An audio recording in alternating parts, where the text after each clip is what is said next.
should start, and maybe people are still trying to sign in. And again, welcome to our faculty research spotlight featuring 5 professors in their second year here at Cal State San Bernardino. And it's my great honor to welcome you to our research spotlight. And it was always a great joy for me to listen to our faculty sharing their research results, their interests, or their creativities. It's always very invigorating. And I was, after the presentation, I always feel so hopeful and feel really energized. And so I hope you will enjoy today's presentation. Again, we have 5 faculty: Professor Izzy Wasserstein from the English department, Professor Nicole Scalissi from the Art and Design department, Professor Andréa Daventry from the philosophy department, and Professor Guillermo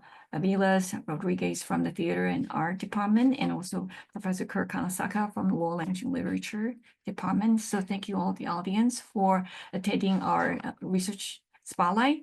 And also I want to thank Professor Jessica Luck, the chair English department, for facilitating today's presentation. And also a big shout out to Emily and Dinah De La Cruz for organizing today's presentation. So thank you all. So now, without further ado, then I'll just yield the floor to Professor Jessica Luck, who will facilitate today's presentation. Thank you. Awesome. Thank you, Dean Chuang, and thanks to all of you for being here.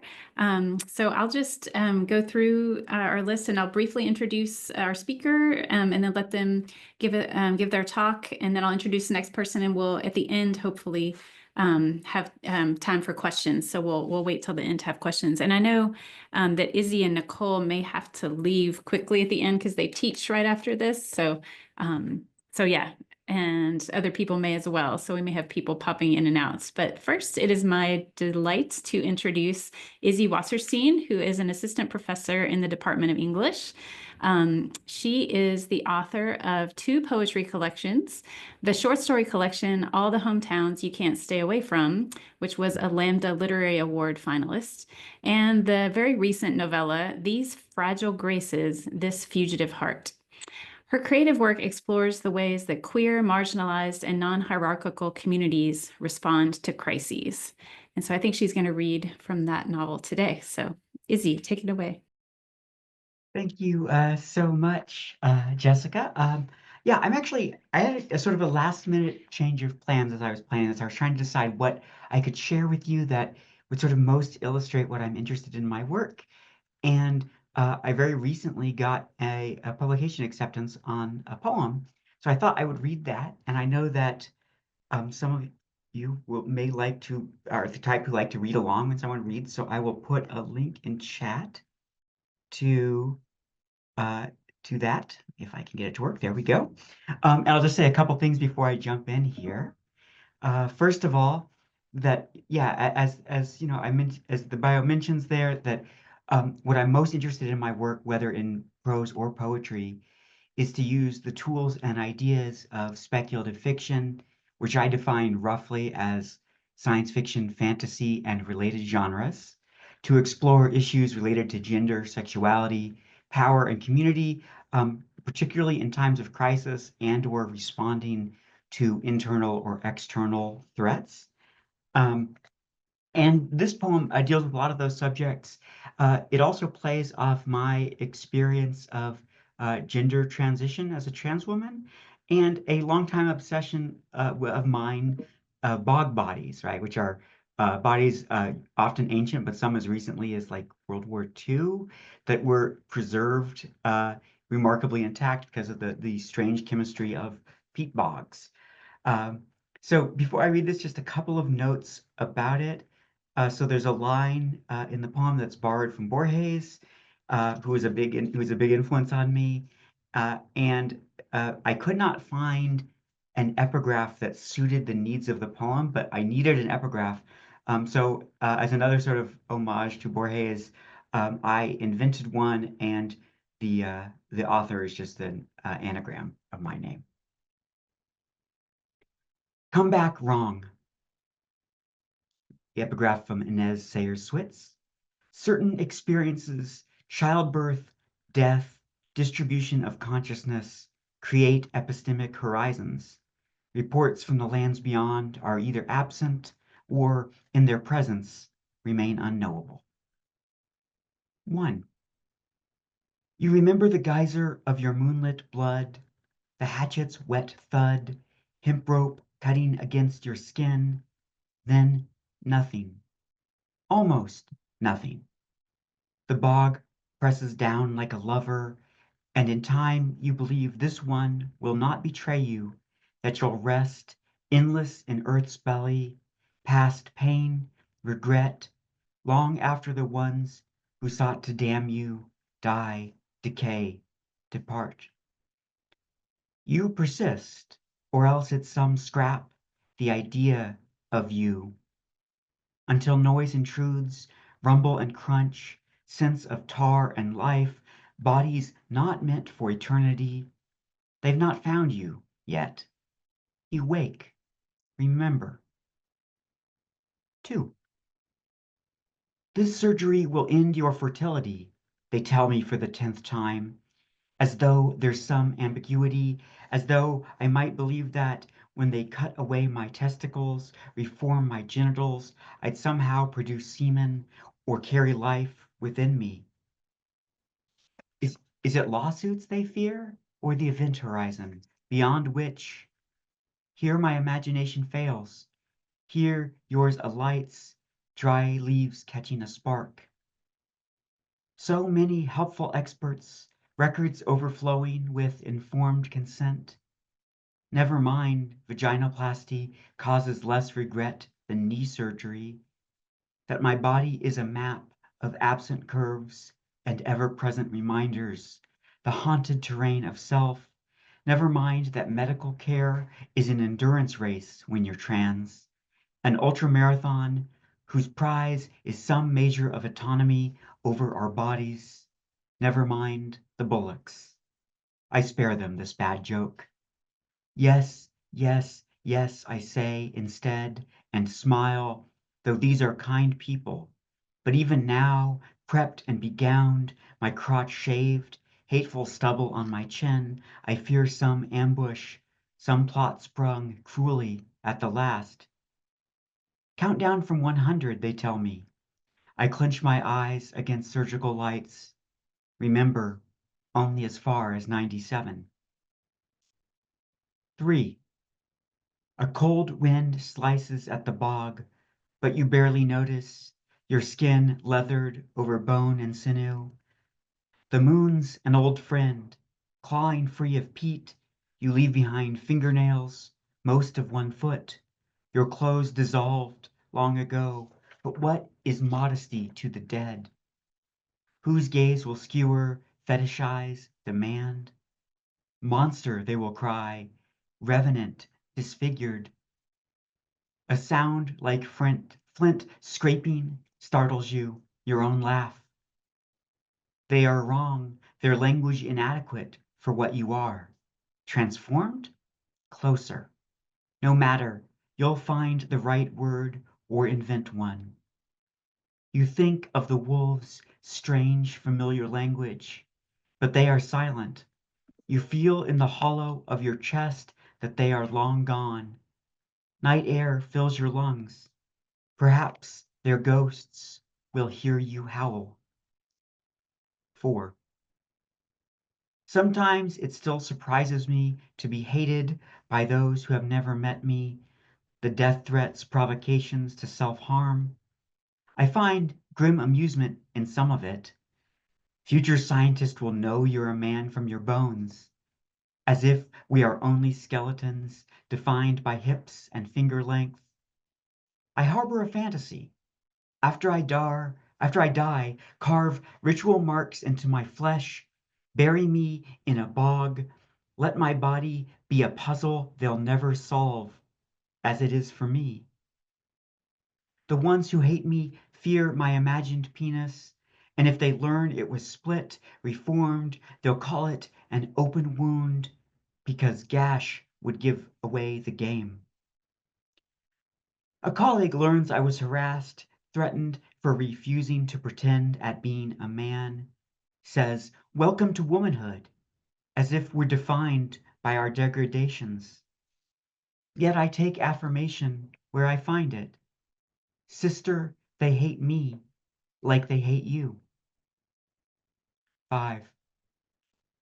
They say the first woman chose exile over the role they carved for her. You always liked that. Even now, in this world of metal beasts and men who cherish hate, there are places wild enough, hills, bogs, despoiled fields. You will not last. Nothing does. The ache of lungs, relearning breath, the sloughing of skin, those costs of return, you bear them now as you did in that ancient life. No display piece, you, no revelation or scientific marvel. They murdered you in fear and desire, but you were never what they called you. Treasure what you learned before the earth bore you, dear one, those secrets saved for those who shape themselves into themselves. 6. To the one who is reading this, know your motives, whether voyeur, bigot, or sibling in change. This much I've shared and no more. No one can tell you what awaits. There's no safety on the other side, and only one promise. Beloved, you will become. Thank you.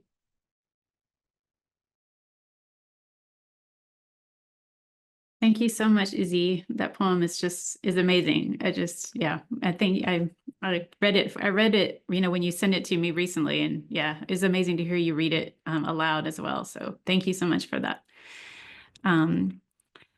Let's see, let me introduce our next speaker. Sorry, too many documents here. Okay, so our next speaker is Nicole Scalissi, who is an assistant professor of art history and global cultures. Her research focuses on issues of violence, identity, and representation in contemporary art of the United States and the Caribbean. Her teaching extends to the contemporary art of the Americas, modern and contemporary art in a global context, and histories of social practice art. Her current book project addresses performances and interventions by artists who investigate the relationships between Latinx and Afro-Latinx identities, disproportionate social violence, and biased media representation since the 1970s. Nicole? Thank you. Thanks everyone for being here. That's kind of a tough act to follow, Izzy, but I'll do my best. I thought I'd tell you a little bit about my book project today because it's kind of the centerpiece of the research I've been working on. But before I do that, let me get my screen going. So you should be able to see a black screen, I hope. And I thought I should also note the kinds of images that I'll share today, given the bio that you just provided. The artworks I study in general look like crime scenes. I've chosen a few images from my research that are the least graphic, but they still suggest pain against the body. That includes depictions of blood, people who appear hurt or slain, and people restraining each other. In images and in words, I'll make direct and sustained reference to multiple forms of violence, including homicide, police brutality, and gender-based violence that is sometimes sexualized. So if you don't want to see the images, you should be able to navigate to the top of your screen to choose between the shared screen and the camera feed. But otherwise, I wouldn't be offended if you looked away for some time.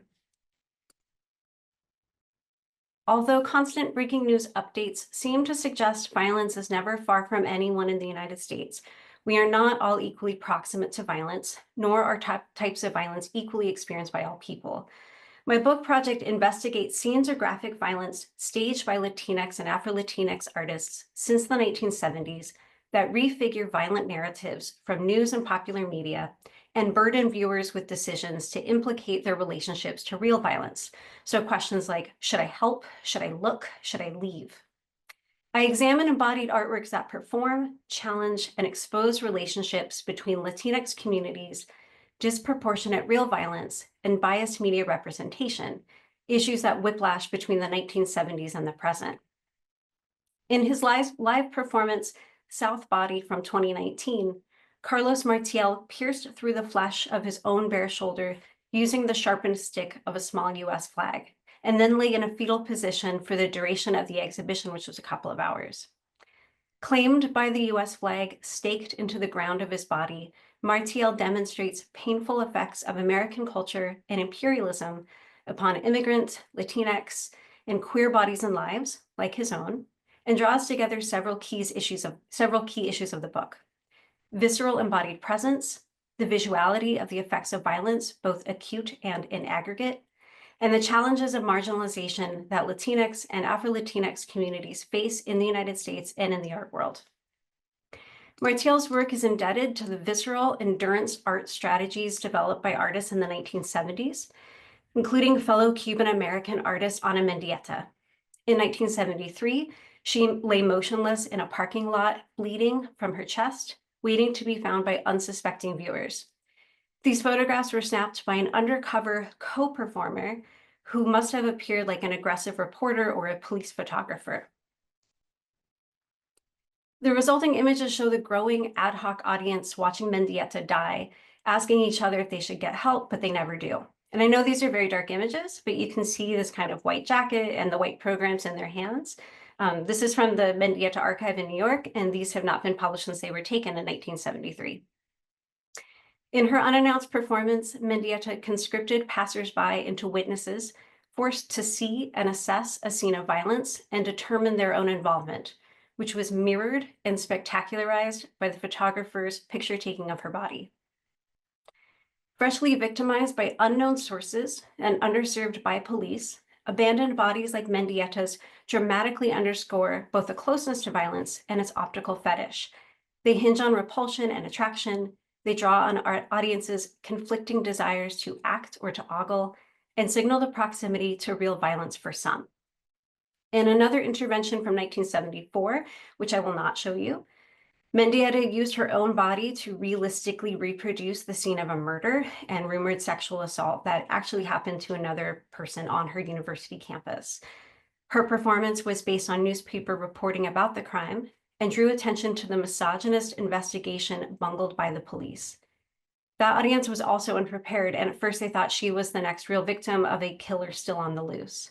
So her work exemplifies at the extreme how artists graphically take up mediatized representations of actual violence and redeploy it in embodied artworks that exceed the immediacy and effective capacity of news and popular media. Other artists, like the Chicano artist group OSCO, created scenes based on composited news reporting that incorrectly suggested Chicano communities were innately violent and gang affiliated. In Decoy Gang War Victim from 1974, they posed one of their own as though slain in a gang war, and as they say, got this picture broadcast on the news as though it was a real documentary image of the quote-unquote last gang member ever killed, which would have ended the East LA gang wars of the 1970s, which wasn't true. This was totally fake. So their media intervention was actually poking at the kind of fallibility of the news. Their work also played very grimly on negative stereotypes in order to upend them and to center instead the viewer's own biases and complicity in the easy consumption of anti-Chicano violence. In Sean Leonardo's participatory performance, I Can't Breathe, which takes its title from the final words of Eric Gardner, whose murder by a police chokehold saturated news coverage in 2014. In what looked like a self-defense workshop, Leonardo placed himself as an Afro-Latino man and participants into shifting roles of victim and assailant, of suffering and control. And in his strategy, rather than reproducing visual references to blood, pain, and death, his approach unnervingly locates the potential for violence in the participants' bodies and suggests how the body physically processes and possesses media-saturated images of violence. And so this isn't every case study from the book, but I did want to end with the epilogue that I'm working on. And in the end, I turn necessarily to the epidemic violence upon Latina, Afro-Latina, and Black trans femmes and trans women, which are communities collectively who live at the highest and most disproportionate risk of multiple types of violence, including multiple kinds of assault, sexualized violence, and homicide. Rarely, however, is this violence either directly visualized in art or reported in mainstream news media, other than aggregate like year-end statistics. And so I think through those kinds of absences with this film Wildness by artist Wu Sang, it's a film portrait of Los Angeles's legendary queer bar, the Silver Platter, and its Latinx and Latin American community. And this is at the moment that the bar is experiencing extreme gentrification.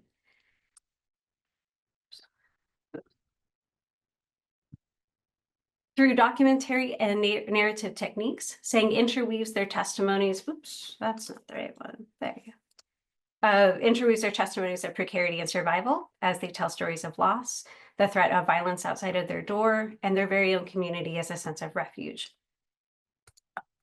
And so you might ask, why graphically depict violence against one's own body and community, and why return to violent scenes that already circulate in the media? So through these open-ended and porous works of art, I argue, artists situate viewers as though they too are directly impacted by the type of brutality in question, viscerally conveying the feeling of living and threatening closeness to violence to those who, by perception or by statistics, live safely outside of that experience. And these artworks are not simply shocking. They wrest narratives of violence out of the grip of hegemonic systems of news and entertainment, media, and law enforcement. They critically redeploy violence so that the threat of victimization can be felt, the effects of real violence can be seen, and the construction of media narratives can be analyzed and ultimately rejected.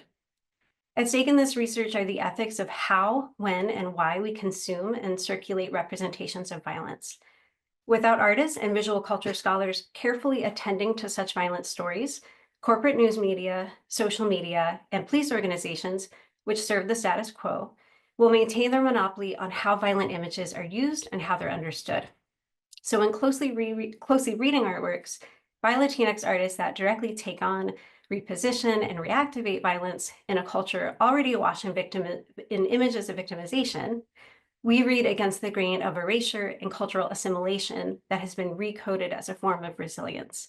So in these artworks, I see a form of visual political agency that emerges from a collective trauma survivorship, a way of seeing violence anew to shed light on the continued workings of the racialized social violence that is deeply embedded in US culture. Thanks.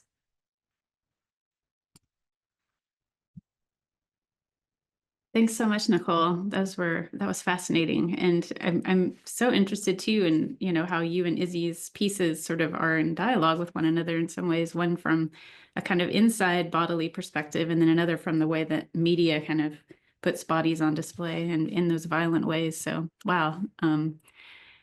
Really lovely. Thank you so much. Our next speaker is Andréa Daventry, who is an assistant professor in the philosophy department who specializes in feminist philosophy and ethics.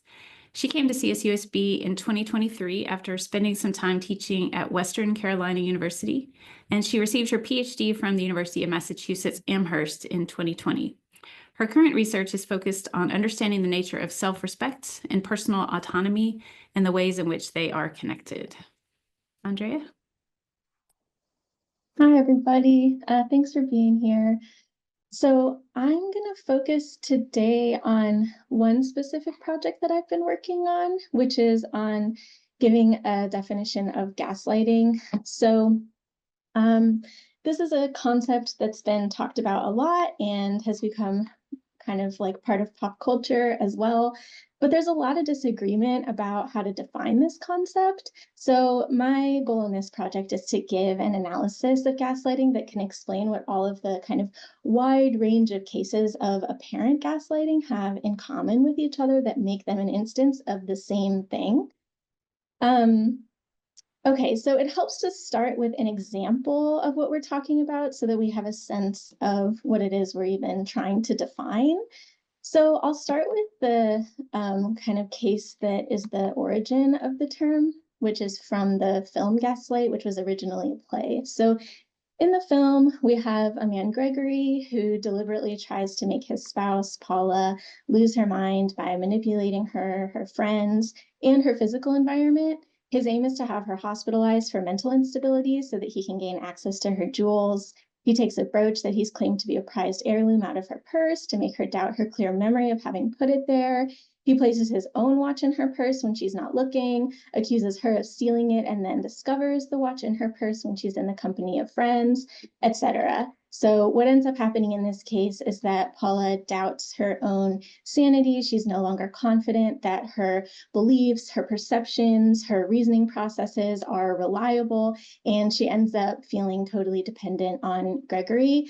So this is the case that kind of is the origin of the term. But what's happened recently is people have used the term to apply it to a much broader range of kinds of cases, many of which don't share a lot in common with the original case.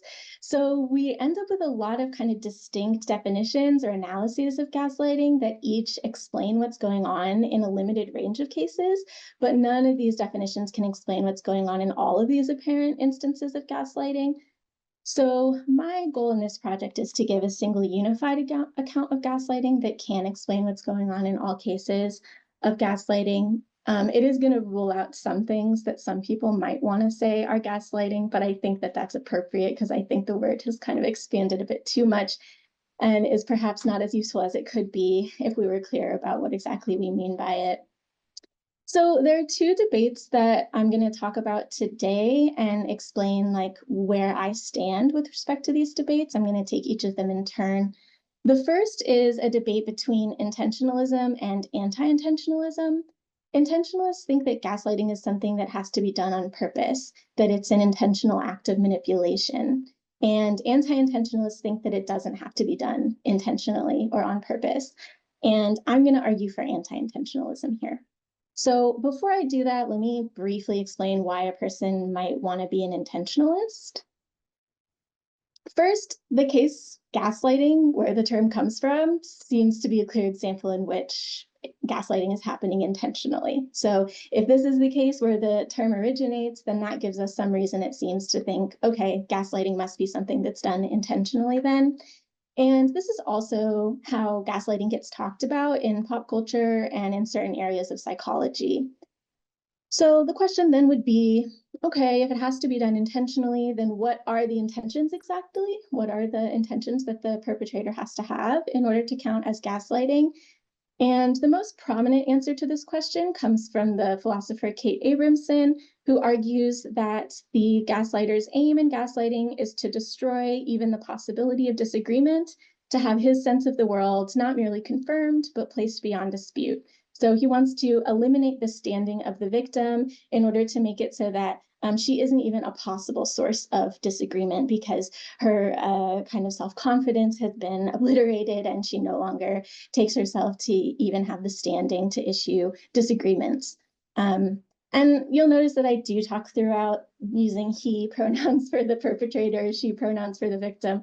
It looks like, you know, there are good reasons for thinking that that is often the case, though I don't think that that necessarily has to be the case. I think it's possible for anybody to be a perpetrator and for anybody to be a victim. Okay, so I think there are a number of problems with the intentionalist view, but the one that I'm just going to focus on here is that there are a lot of cases of apparent gaslighting that don't seem to be done intentionally. And so it just seems like a really negative feature of this view that it's going to rule out a bunch of intuitive instances of gaslighting. So here's one example of such a case. This case comes from Paul Benson. He calls it medical gaslighting. He says, we have a woman in the late 19th century who has an active imagination, strong opinions, sexual desire, and she's viewed by her community, her husband, and the leading medical professionals at the time as having a mental illness called hysteria. She comes to believe this about herself and no longer trusts her own decision-making ability. So Benson thinks that in this case, we could imagine the victim having the same experience and the same relationship to herself that we saw in the original case of gaslighting with Paula. And Benson thinks if the experience of the victim is the same and the harm that the victim experiences is the same, then why should we say one is gaslighting and one isn't just because one was done intentionally and one wasn't? And I agree with Benson. I think there are a lot of reasons to prioritize the perspective of the victim over the perspective of the perpetrator, in part because sometimes people's intentions are hard to assess, even by them, you know, sometimes we don't even know what our own intentions are necessarily. So it can be harder to identify instances of gaslighting if a criteria for it is we have to be able to know what the perpetrator's intentions are. All right, so that's one brief argument for the anti-intentionalist position. But now, if we're not defining gaslighting by appealing to the intentions of the perpetrator, then we need some other way to define it. And it looks like the only other way to define it is going to be by appealing to the effect that it has on the victim. So the next question is then, what effect does gaslighting have on the victim that makes it an instance of gaslighting? And in the literature, there have been two main approaches to answering this question, and I'm going to partially agree with both, but partially disagree with both. So the first is the epistemic approach, which says gaslighting undermines the epistemic standing of the victim by causing her to doubt the reliability of her belief-forming mechanisms. So she doubts her perception, her memory, her reasoning processes, and she no longer takes herself to have the epistemic status that she previously did.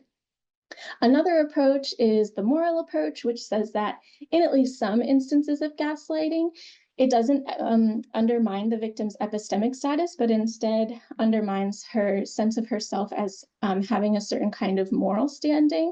It makes her feel like a bad person. It makes her feel guilty for having certain emotional responses, and that this is separate from what's going on in the epistemic cases.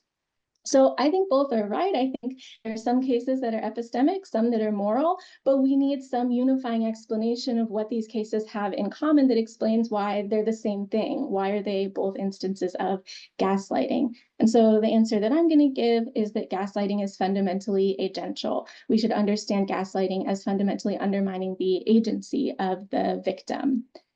So I'm just going to briefly explain each of these three approaches. All right, so one prominent epistemic approach comes from Cameron Domenico Kirk Giannini, and he argues that what it is for a perpetrator to gaslight his victim is roughly for him to put her in a position where she must either reject his testimony or believe that she is epistemically defective. So she's faced with this dilemma. She has to choose between these two options. And this does seem to give a nice explanation of what's going on in the two cases that we've talked about so far, gaslight and medical gaslighting. But the philosopher Kate Mann has argued that some instances of gaslighting don't fit that model, and she calls these instances of moral gaslighting. She says in these cases, the victim can be made to feel morally defective rather than epistemically defective. She says that a person can be made to feel like they're cruelly unforgiving or overly suspicious, for example, for harboring some mental state to which they're actually entitled. So one example of what I think counts as moral gaslighting or is best understood as moral gaslighting is this case called Skeptical Colleagues. So here, a junior academic woman is standing at the department's front desk. A senior male colleague passes by and slaps her on the butt. She reports the incident to another senior colleague. The second colleague responds, "Oh, he's just an old guy. Have some sympathy. It's not that big a deal." A third colleague responds, "Don't be so sensitive." So in this case, what happens is she originally feels entitled to this sense of resentment, to this sense of feeling that an injustice has been done. She feels like she matters. And then she's suddenly made to feel as though she doesn't matter in the way that she originally thought she did. She feels like she's a bad person for experiencing this resentment. And you can imagine someone saying something like, you know, you don't want to risk his career over this. So it's making her feel guilt for having feelings that she's actually entitled to. But the epistemic model doesn't seem to give as good an explanation here because it doesn't seem like she isn't, you know, she knows he slapped her on the butt. She doesn't doubt her perception or her memory. She knows that that occurred. It's just a matter of feeling entitled to the response that she had to that event occurring. So that's the moral model. I think Mann is right that this is distinct from what's going on in the epistemic cases, but now we need a unifying explanation of what these two kinds of gaslighting have in common. So, and this is the last slide because I know I'm out of time. So here's my proposal. I think gaslighting is fundamentally agential. It functions by undermining the agency of the victim by causing her to lose her sense of herself as a source of reasons for action. So just to explain what I mean here, I think that our default mode of relating to ourselves involves taking our emotional responses, our beliefs, our perceptions, our values, our experiences, etc. So a mix of kind of epistemic stuff and moral stuff to count as at least prima facie reasons for action for ourselves and for others. But gaslighting undermines this default way of relating to ourselves by causing us to lose our grasp on these things as reasons, resulting in the kind of prototypical response to gaslighting, which is disorientation and frozenness. And I think when we see that in the kind of prototypical case of gaslighting, the result is disorientation and frozenness, that shows that what it's doing is it's undermining the person's agency. It's making it so that they no longer feel like they are a reason for action anymore in the way that agents typically do. All right, so that's my view. Thanks. Thanks so much, Andrea. That was really helpful and fascinating. I feel like what you were saying about how that term has kind of just become, people use it all the time, like, oh, he was gaslighting me or she was gaslighting me. And yeah, and I've sort of lost a sense of what it means too. So that was super helpful and a very valuable thing. So thank you. All right, our next speaker I'll introduce is Guillermo Aviles-Rodriguez, who holds a PhD from UCLA, and he's an assistant professor in the Department of Theater Arts at CSUSB. Some of his academic articles include, and these are awesome titles, by the way, Low Riding Legacies, Motion, Identity, and Resistance in Chicano communities in TDR, Playing Hopscotch in Traffic in the Cambridge Opera Journal, and Darning Zoot Suit for the Next Generation in Aztlan. He's also the 2021 co-winner of the Low Rider Studies Scholar Activist of the Year Award and was a member of the Young Scholars Symposium Institute for Latino Studies at the University of Notre Dame. In 2021 and 22, he participated in the Mellon School for Theater and Performance Research at Harvard University. So, Guillermo, take it away. Great. Thank you so much. And thank you for having me and the people who are joining us on cyberspace. I'm going to read a short excerpt from a book project that I'm working on. And then I have a PowerPoint that I'll share with you after. And looking forward to hearing what you think. The title is Lost Legacies, the First 5 Years of El Teatro Campesino, a Critical Remembering. It's difficult to overstate the significance of El Teatro Campesino to present-day Chicano subject formation. ETC, founded in 1965, played a pivotal role in the broader landscape of American theater and film. As the aesthetic arm of the United Farm Workers Union during the Delano grape strike, it mobilized performance to achieve political activism and cultural affirmation. Its significance lies not in its art, but in how it forged a collective Chicano identity and consciousness, blending indigenous, Mexican, and American cultural elements to challenge dominant narratives of its time. ETC provided a space where Chicanos could see their lived experience and social critique of the injustices they lived, the labor exploitation they experienced, and the racism perpetrated upon them. Also, the cultural simulation, all while celebrating Chicano heritage and resilience. As the first ever Chicano theater troupe, ETC pioneered the creation of a distinct Chicano theatrical tradition. Through community-based performance, it fostered solidarity among Chicanos, emphasized shared struggle and aspirations, which was crucial in the civil rights era. ETC's motto of grassroots community engaged theater inspired contemporary movements in activism, theater, and film, emphasizing local stories and non-professional actors to maintain authenticity. Then there's a lesser known fact that ETC blended a traditional Mexican performance style and which contributed greatly to the overall Chicano theater aesthetic of today, with its modern political satire influencing later generations of playwrights and performers. Later, with the development of Zoot Suit, ETC achieved the milestone of breaking racial and cultural barriers in American theater by becoming the first Chicano play performed on Broadway. Many of the ETC's early members and collaborators would go on to have successful entertainment careers in film, theater, and television. Others would even found their own successful groups. But alas, there are times in one's life when, as Marx would put it, everything that is solid turns to air. When all one has learned reveals itself to be a thin amalgam of held together by unwarranted assumption, mistaken conclusions, and assertive conjectures. For me, this moment started when reading Yolanda Broiles Gonzalez's groundbreaking text, El Teatro Campesino, Theater in the Chicano Movement. It was here that I first encountered Agustin Lira, the disregarded co-founder of El Teatro Campesino.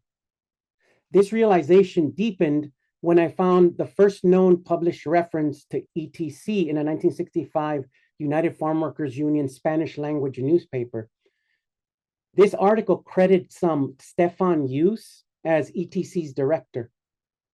This Spanish language article also referenced this previously unknown individual as the director of ETC. It wasn't particularly momentous to find this. What was absolutely momentous was the reaction I got when I forwarded queries about this article to experts. This reaction was a deafening silence. My request for assistance, identifying this mysterious individual, credited as ETC's director, early architect, and co-founder, was unreturned. The investigation into the never-before-discussed evidence produced revelations that rent the fabric adorning the history of ETC and forces us to confront the limitation of stories we have grown up with, stories that, though inspiring, are delinquently inadequate. What the research that follows proves is that ETC's early years have been shrouded by an incomplete narrative that celebrates individual brilliance to purposefully siphon off the collective labor and cross-cultural solidarity that were foundational to ETC's creation.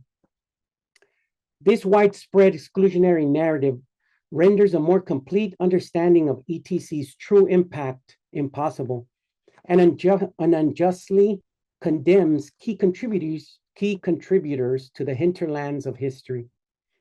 What is more, it belies the fact that the production of knowledge is always and already a collective effort, or as Diana Taylor puts it, a series of back and forth conversations that produce multiple results. This book then argues that the founding of El Teatro Campesino, often attributed solely to the genius of Luis Valdez, is in fact a communal creation born of the labor struggle, intersectionality, solidarity, and the contributions of overlooked collaborators. And so we seek to challenge this myth, to uncover the diverse voices and complex dynamics that shaped ETC's founding, offering a more inclusive and accurate account of this important history. So that's just a little excerpt from the monograph that I'm working on, and I want to share this this PowerPoint that I feel will show some of the images that are, wait, okay, yeah. So if you know nothing about El Teatro Campesino, you know about Zoot Suit, which grew directly out of the work of this theater group that I'm studying. And a landmark film holds up well. It hasn't aged much. And then, of course, the group goes on, that Luis Valdez goes on to direct La Bamba, which was a critical and box office success. Again, drawing on the pool of talent of El Teatro Campesino's early members, and also the techniques in both of these films. And these actors, Edward James Olmos, who has gone on to quite a significant career. He was in Blade Runner and has been in Battlestar Galactica, you name it. So he's recognizable. And then, of course, Lou Diamond Phillips, who is not Latino, but who was cast as the lead in this film. So here is a sort of like, so what answer to why is this important? This photograph here is of Luis Valdez on the right, a man named Errol Franklin in the center, and then Agustin Lira, who I mentioned in the excerpt. And so Errol Franklin happens to be an African-American male that no one has ever heard about. And yet he spent years with El Teatro Campesino during the first 5 years of its existence and helped shape the trajectory of the group. But in the mad rush to highlight a Chicano achievement, we managed to erase people like Errol Franklin from the history books. And so this project is about reinserting these characters and giving them their due, since the 1965 founding of the group hasn't happened. And the center gentleman here, his name is Doug Rippey, and he was the first and only, for a long time, Anglo member of the group. He played everything from immigration officer to priests to multi. He was called the multi-purpose Anglo in the group. And again, you see him in photographs, but never really written about and discuss the contributions that any of these people that I'm going to throw at you have done. And so this project, again, you see there, Luis Valdez, Agustin Lira, and Danny Valdez, who is Luis's brother there on guitars. And then Rippey is there playing the guitar as well and singing with the group. So the group was characterized by female, Jewish, Black membership. And yet when you read about this group, you only hear about the Catholic, straight, Chicano members. Specifically, not even them, just Luis Valdez, actually, it becomes his baby. And I just want to, I got this thought about like, well, what does this have to do with this thing? And I thought, oh, I'll show them the FBI file on the group, because the UFW was being investigated as a communist group, and the theater was part of that investigation.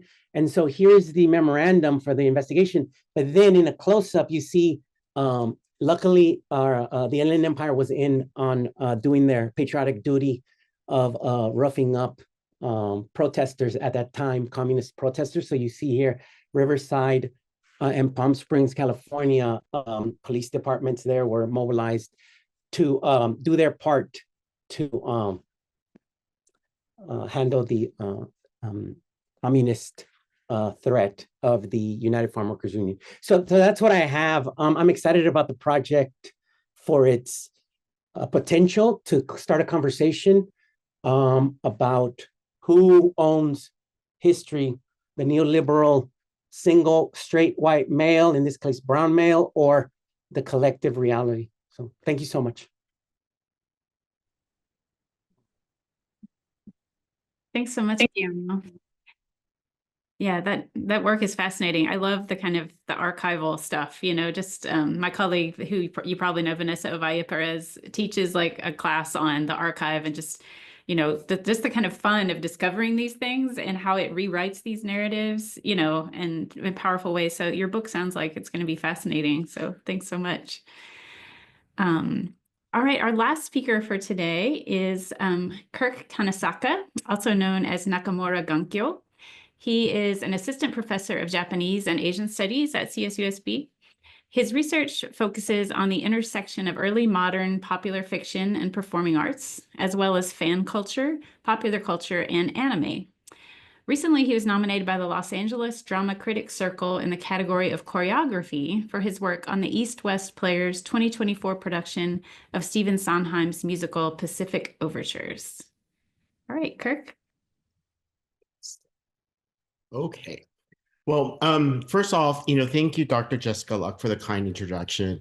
And I am really honored here today to be surrounded by my esteemed colleagues and learning about the remarkable work that they are doing. So I would also like to express my gratitude to our Dean Truong of the College of Arts and Letters, for inviting me to share some of my research and my teaching passions with you all. And I also wanted to say thank you very much to Ms. Emily McKellar and Ms. Deanna De La Cruz and everyone in the Dean's office for organizing this event. And of course, to all of you for taking the time to be here with us today. I missed the memo. I thought I, would introduce things that are currently I'm working on it's not just one project, but I'm going to be also, showcasing some of the things that I'm just thinking about or also have worked on while my time here at Cal State San Bernardino. So I do apologize for that.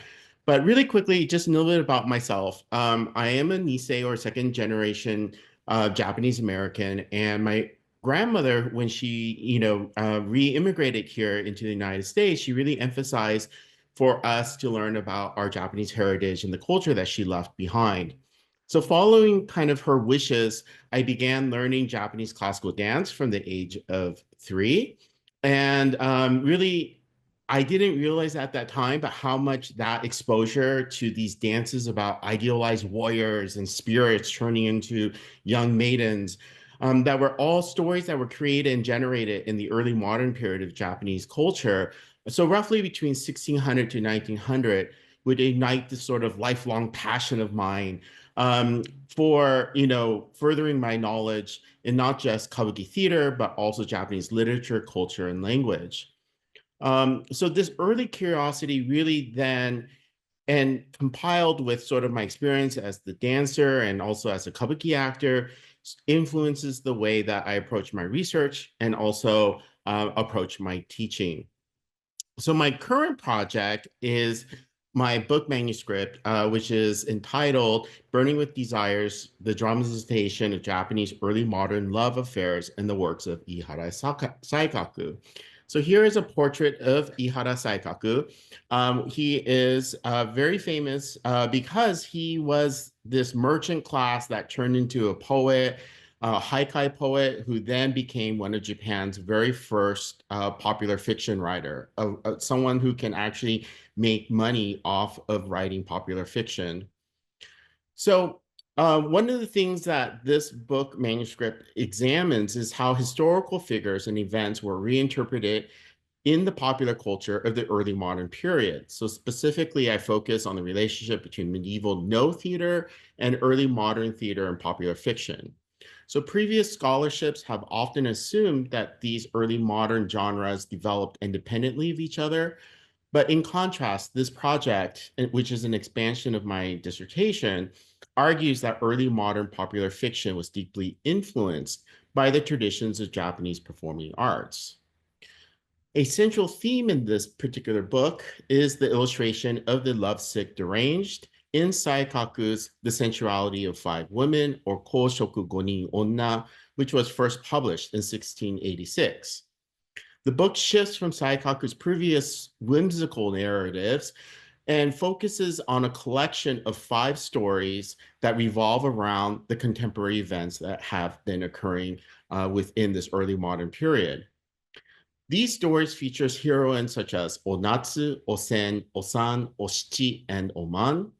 And the 3 of these narratives, so volumes 1, 4, and 5, revolving around the protagonists of Onatsu, Oshichi, and Oman, are revolving around the sort of very first love and this very intense infatuation of a 16-year-old girls. While the other 2, volumes 2 and 3, which is focusing around Osen and Osan, are centered around older women who commit adultery. So the concept of lovesick deranged is, of course, not unique to Japan. It appears in other cultures, such as Geoffrey Chaucer's The Canterbury Tales and Tuang Jiazi's The Peony Pavilion, and is explored in the philosophical works of Michael Foucault. In his evaluation of madness in Western thought, Foucault argued that during the early 17th century, madness was viewed as an artistic representation of extreme passion, only later to be seen as a condition in opposition to reason in the Age of Enlightenment. While the lovesick deranged is a theme in many cultures, there has yet to be a study in English that specifically addresses this in the context of Japanese literature and culture. So my book aims to fill this gap by exploring how this theme evolved from the classical to the early modern period in Japan. In my book, I argue that Saikaku's work draws upon classical texts, imbuing his narratives with the emotions associated with classical representations of derangement. By referencing earlier traditions, Saikaku creates a narrative space where extreme emotions are expressed allowing readers to connect with both the fictional and the real world around them. The blending of historical references with the everyday experiences of the urban readers enables Saikaku's work to resonate deeply with his readers. And another project that I am also currently looking at and thinking about is going to be exploring the golden age of puppet theater in the 18th century, specifically how gender was constructed and performed in plays. Drawing upon Judith Butler's theory of gender performativity, I examine the intersection of haikai poetry, Taoism, and the representation of gender in puppet theater. And for this, particularly, I'm interested in this particular play, which is the Courtesan's Handbook on Soshi, which first debuted in 1784, that highlights Zhuangzi's famous butterfly dream. The reason why I'm really interested in this is because this Zhuangzi's kind of butterfly dream is a reflection on reality and illusion, which parallels the Kabuki theater's exploration of alternative worlds, raising questions about the nature of identity and gender. For this, I'm also going to be including other famous bunraku plays at this particular time, such as the Sugawara and the Secret Calligraphies, which first debuted in 1746, Yoshitsune and the Thousand Cherry Trees, 1747, and the Battle Chronicles of the Two Leaves at the Valley of Ichitonotani, which is 1751. And I examine how puppet theater subverts historical narratives to create alternative worlds that challenge and reinterpret the values of the early modern society. In addition to this, my research will also examine into the portrayal of disabled bodies in both Kabuki and bunraku theaters. So traditionally, roles revolving around disabilities were played by able-bodied actors, but contemporary Kabuki, settings, we are seeing increasingly featuring plays with actors with disabilities. So in the work like this particular play, The Miraculous Tale of Tsubosaka, which centers on a blind protagonist, I explore how the portrayal of disabilities evolves, particularly during the Meiji period, when Japan sought to modernize while preserving traditional arts. I argue that the portrayal of the disabled body in The Miraculous Tale of Tsubosaka symbolizes the resilience of Japanese cultural identity amongst modernization. So in addition to these sort of major projects that I'm looking at, through the generous support of Cal State San Bernardino Professors Across Borders grant, I've recently published an article in the Global Storytelling Journal of Digital and Moving Images titled Netflix Originals Performing the Private Lives of Marginalized Communities for a Global Audience. And in this article, I analyzed Netflix's role in challenging Western stereotypes of Japanese culture through shows like The Makanai, Cooking for a Maiko House, and Midnight Diner, Tokyo Stories. So these shows offer a more nuanced portrayal of Japanese society, emphasizing the complexity and depth of the marginalized individual lives. In addition to this particular article, I also co-authored an article with Dr. Gladys Mack from Loyola Marymount University, which we examined the contemporary fan cultures. So one of our articles that was published, Labor of Love, Chinese to English fan translations of BL web novels, we explore the role of fan translators in promoting the Sinophona and Japaphona cultures. And in another article, Mirrored Success, Osan's Love in Japan and Hong Kong, we analyze the transcultural influence of the Japanese drama Osan's Love and its Hong Kong remake. So my research here directly informs the way that I teach and create my classes at Cal State San Bernardino, where I develop new courses such as Japanese Tales of the Supernatural, Video Games in Japan, and Japanese popular culture, and really looking more broadly at Asian popular culture. So these courses, then I challenge the students same questions that I ask myself in my own research, but to explore the representations of religion, gender, social, class, and political powers in Japanese literature and media. So as my grandmother always said, it really doesn't matter how much we learn, and it's really pointless unless you pass that knowledge down to the next generation. And this really has been the guiding principle in both my research and teaching. In addition to this, my kabuki master, the late Sakata Tojuro, related to me a saying, Isho Seishun, Isho Benkyo, which translates roughly to forever young, forever student, reminding me to always stay healthy and to always continue studying and researching. So as both a scholar and practitioner of Japanese performing arts, I strive to offer my students a unique experience that fosters deeper engagement with materials. And I'm really honored to be here at our university to collaborate across, the colleges, and also really to collaborate within my own department, world languages and literatures, and to really learn from, and expand my own knowledge and experiences as well. So thank you very much.